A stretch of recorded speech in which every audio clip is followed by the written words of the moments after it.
계엄군과 무장시위대, 누가 더 광주를 사랑했는가? 초기에 병사들을 과잉 진압으로 몰아넣었던 지휘관은 정호용이 아니라 광주에서 사단장을 하고 있던 광주 출신 정웅이었다. 시위대가 도망할 길을 열어놓고 반대쪽에서 토끼몰이를 해야 하는 것이 시위 진압의 통상적인 작전 개념인데도 불구하고 정웅 사단장은 7공수와 11공수에 시위대의 모든 통로를 막아놓고 목숨을 걸고 주동자들을 모조리 검거하라는 명령을 내렸다. 바로 이 명령이 5월 18일과 19일 양일 간의 과잉 진압을 강요했던 것이다. 퇴로가 막힌 시위대는 극단적인 방법으로 공수부대를 공격했고 이에 분노한 젊은 병사들이 감정적인 진압을 하게 된 것이다. 병사들은 일각을 다투는 전투 환경 속에서 조건 반사적으로 스스로의 목숨을 지킬 수 있도록 훈련받은 사람들이다. 바로 이러한 존재들이기에 그 능력을 가지고 외부 침략으로부터 국가를 지키는 것이다. 따라서 공수부대 병사들의 과잉 진압 행위는 병사들의 책임이 아니라 지휘관들의 책임이며 그 지휘 책임은 호남인 정웅 소장과 윤흥정 전교사 사령관 중장에게 있었던 것이다.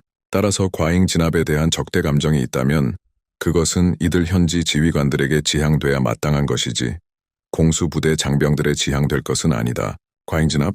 충돌에는 상대가 있다.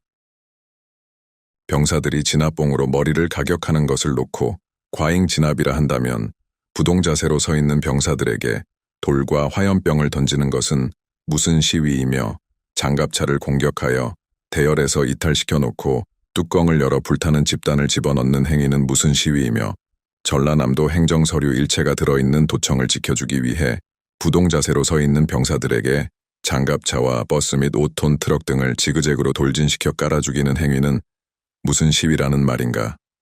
이들은 모두가 온건하고 정당한 시위였다는 것인가? 1996년 한국논단 5월호에는 전남대에 처음으로 투입됐던 7공수 33대대 소속의 김종수 중사의 체험과 소신이 담겨 있다. 부동자세로 서 있던 공수부대원들이 돌멩이와 화염병 등에 맞아 한 사람씩 후송되고 나면 대원 숫자가 자꾸 줄어든다. 공포 속에서 절대적 다수에 밀리다.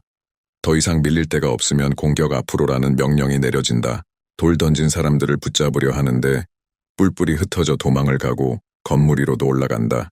계엄군은 군복으로 통일됐지만 시민들이야 누가 돌을 던졌는지 어떻게 분간할 수 있는가? 자연 짐작가는 젊은 사람들 위주로 체포하게 됐다. 건물에서 화분이고 엮이고 던지니까 건물로 올라가서 붙잡아 내려온다. 붙잡으면 절대 따라오지 않는다. 힘이 장사라 진압봉으로 목 이하를 때리면 절대 끌려오지 않는다. 병사들은 몸에 걸친 게 참으로 많다. 방독면도 차고 총도 등 뒤에 메고 철모도 쓰고 엑스밴드도 해서 힘에 붙인다. 힘이 모자라니 자연 진압봉은 머리로만 올라간다. 초를 다투는 전투 상황에서 살살 구슬려 데리고 올 수는 없는 것 아닌가. 모두의 감정이 격화돼 있었다. 사람의 성격에 따라 좀 더 때리는 사람이 있고 덜 때리는 사람이 있었을 것이다. 물론 과잉으로 때리는 사람도 있었을 것이다. 하다 보면 그런 거다. 그런데 그걸 가지고 어디 가서 말도 못하고 거기 갔다는 자체가 불명예스럽게 되고 사회생활하는데도 지장을 받고 이렇게 돼서야 되겠는가. 하나둘씩 진실이 밝혀져 후손들에 알려져야 할 것이다. 과잉 진압만 있고 과잉 시위는 없었다는 주장은 논리가 아니라 억지인 것이다. 문제는 계엄당국이 광주 시민을 어떻게 대했는가에 대한 것이다. 위의 상황일지를 통해 살펴보았듯이 광주 시민들에 대한 계엄당국의 애정과 배려는 곳곳에 묻어나 있다. 필자는 광주 시민의 가슴을 뭉클하게 할 수 있는 사건이 적어도 두 가지는 있다고 생각한다. 하나는 TNT에 관한 것이고 다른 하나는 광주시 재탈환 작전일 것이다. 전남도청 지하실에는 광주시 전체를 초토화시킬 수 있는 무서운 양의 TNT가 저장돼 있었고 저장만 된 것이 아니라 뇌관까지 설치되어 폭탄 상태에 있었다. 그 방대한 양의 일일이 뇌관을 설치했다는 것은 엄청난 전문 기술과 시간이 동원됐다는 것을 의미한다. 이런 기술은 군에서도 아주 소수의 문관이나 준위들이 가지고 있을 뿐이다. 일본에 떨어진 원자탄 위력만큼 엄청난 폭발물을 그것도 전남도민에 대한 일체의 행정서류가 보관돼 있는 도청 건물에 설치해 놓는 행위는 시위대의 마음에 광주 시민에 대한 애정이 없다는 것을 말해준다. 누구라도 실수를 저질러 담뱃불이라도 던지면 광주시는 그야말로 히로시마나 나가사키처럼 잿더미가 됐을 것이다. 상상만 해도 간담이 서늘해지고 시위대는 이 무기를 가지고 광주 시민과 광주시를 날려버리겠다고 협박했다. 80만 광주 시민을 인질로 삼은 것이다. 시위대는 이들을 인질로 하여 누구를 협박했는가? 광주 시민에게 협박한 것이 아니라 계엄군을 협박한 것이다.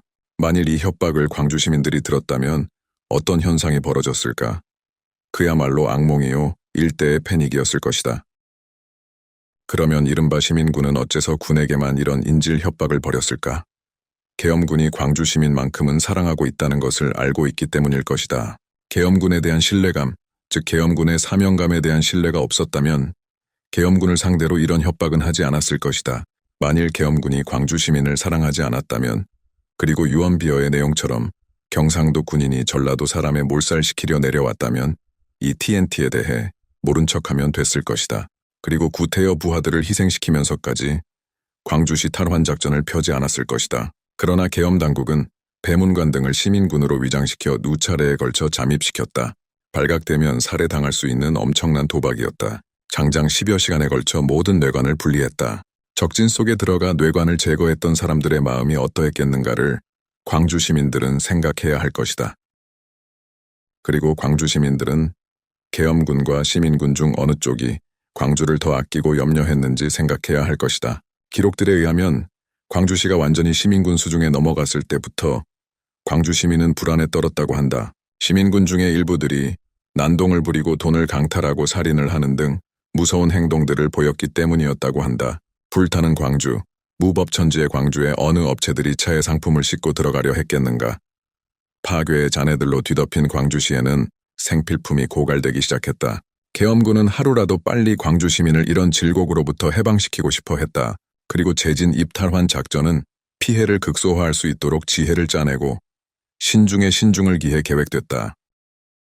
대규모의 부대를 정정당당하게 투입한 것이 아니라 사전 정찰에 의해 정보를 수집해 중요한 요소 몇 개만 골라 수십 명 단위로 잠입시켜 마치 외과 의사가 족집게로 환부만 도려내듯이 작전을 수행했다.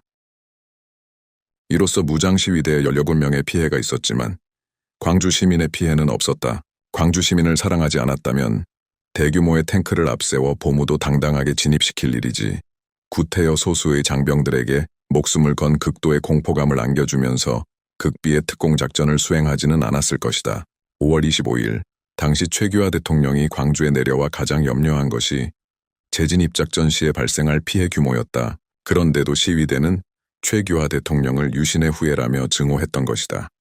참으로 은혜를 모르고 고마움을 모르는 근본 없는 사람들이라 아니할 수 없다. 광주에 들어온 공수부대는 경상도 군인들도 아니며 광주 시민을 죽이려고 온 사람들도 아니었다. 충돌에는 쌍방이 있게 마련이다. 시위대 규모는 10만이 넘었지만 공수대원 규모는 불과 3,400명이었다. 전체적인 흐름을 보면 시위대는 언제나 공격을 가했고 공수부대는 언제나 방어를 했다.